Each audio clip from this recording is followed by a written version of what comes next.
अच्छा, जरा सोचिए, क्या कोई ऐसी जगह हो सकती है जहां बिना अंडरवेयर के घर से निकलना गैर कानूनी हो? या जहां दुनिया का सबसे छोटा मैमल और दुनिया का सबसे लंबा सांप दोनों एक साथ रहते हों? चलिए फिर, आज थाईलैंड की इसी हैरान कर देने वाली दुनिया में चलते हैं, एक ऐसी जमीन जो कमाल के विरोधाभासों से भरी हुई है। तो चलिए सबसे पहले उस एक बात से शुरू करते हैं जो थाईलैंड को सबसे अलग बनाती है। इसे लैंड ऑफ द फ्री यानी आज़ाद लोगों की धरती भी कहा जाता है, और इसकी वजह भी सीधी है। ये दक्षिण पूर्व एशिया का इकलौता देश है जो कभी किसी यूरोपियन पावर की कॉलोनी नहीं बना। इतिहास में ये एक वाकई कमाल की बात है।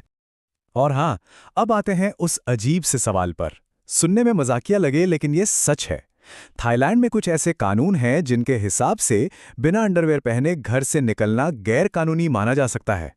मतलब यही तो वो छोटी छोटी बातें हैं जो इस देश को इतना दिलचस्प बनाती हैं, है ना? अब ये जो विरोधाभास है ना, ये सिर्फ कानूनों में नहीं, यहाँ की वाइल्ड लाइफ में भी दिखता है। जरा सोचकर देखिए, एक तरफ तो है दुनिया का सबसे छोटा मैमल, भौरा चमगादड़, इतना छोटा कि इसका वजन एक सिक्के से भी कम है। और ठीक इसके उलट दूसरी तरफ है दुनिया का सबसे लंबा सांप, जालीदार अजगर, जो 10 मीटर तक लंबा हो सकता है। कमाल है।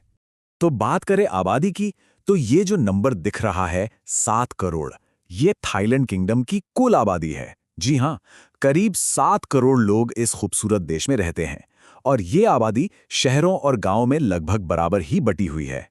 तो ये तो थे कुछ मज़ेदार फैक्ट्स। अब चलिए थोड़ा और गहराई में चलते हैं और थाईलैंड के कल्चरल कोड को समझने की कोशिश करते हैं। थाईलैंड में ना आध्यात्मिकता जैसे हवा में घुली हुई है, और इसका सबसे बड़ा कारण है कि देश की लगभग 95% आबादी बौद्ध धर्म को मानती है। और इसी वजह से आप जहां भी जाएंगे आपको एक से बढ़कर एक खूबसूरत मंदिर देखने को मिलेंगे। लेकिन कहानी में एक दिलचस्प मोड़ भी है।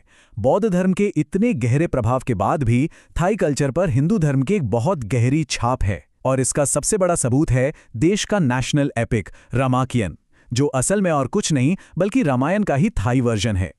और ये कनेक्शन सिर्फ रामायण तक ही नहीं है। थाईलैंड का जो नेशनल सिंबल है वो गरुड़ है, वही गरुड़ जो भगवान विष्णु के वाहन हैं। इससे साफ पता चलता है कि भारतीय कल्चर का असर वहां आज भी कितना मजबूत है। अब एक और बहुत जरूरी बात, थाईलैंड में राजशाही यानी रॉयल फैमिली को बेहद सम्मान दिया जाता है। मतलब उनके लिए किसी भी तरह का डिसरिस्पेक्ट एक बहुत सीरियस ऑफेंस है।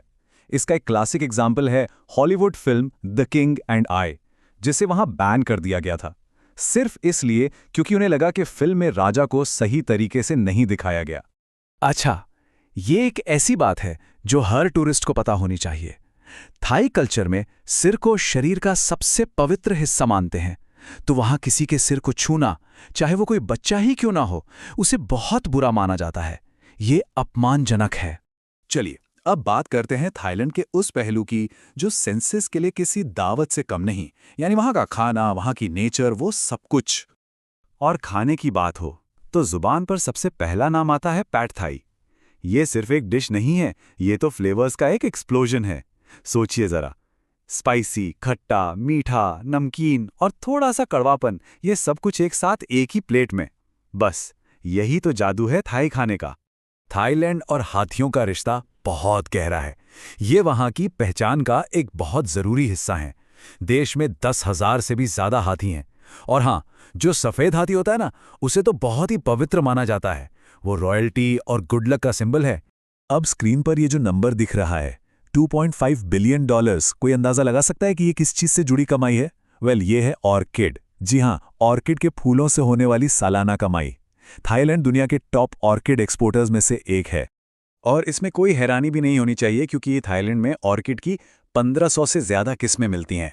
वहाँ हजारों फार्म्स हैं जहाँ सिर्फ इन खूबसूरत फूलों को उगाया जाता है और फिर पूरी दुनिया में एक्सपोर्ट किया जाता है। तो चलिए अब एक क्विक वर्चुअल टूर पे निकलते हैं थाईलैंड के कुछ सबसे फेमस टूरिस्ट स्पॉट्स के।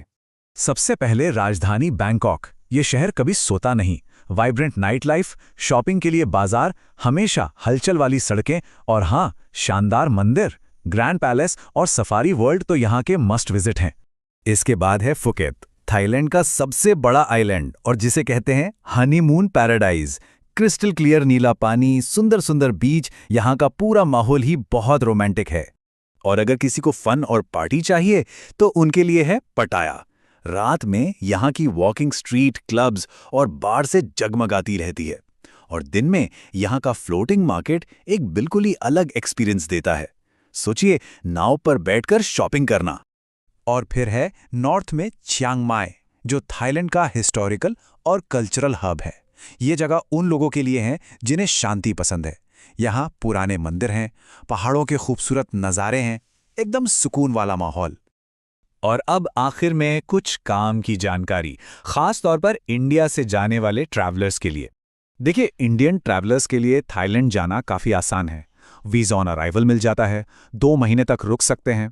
खर्च भी देखें तो करीब 45,000 रुपये पर पर्सन का एस्टिमेट है, और करेंसी एक्सचेंज भी सिंपल है। तो कुल मिलाकर ये एक बहुत ही अट्रैक्टिव और बजट फ्रेंडली ऑप्शन बन जाता है। तो हमने देखा कि थाईलैंड के कितने अलग अलग रंग हैं। एक तरफ मंदिरों की शांति है तो दूसरी तरफ शहरों की चकाचौंध। तो सवाल ये नहीं है कि थाईलैंड जाना चाहिए या नहीं, सवाल तो ये है कि थाईलैंड का कौन सा रूप किसी को अपनी तरफ खींचता है, वो जो इतिहास की कहानियां सुनाता है या वो जो मॉडर्न लाइफ की रौनक दिखाता है।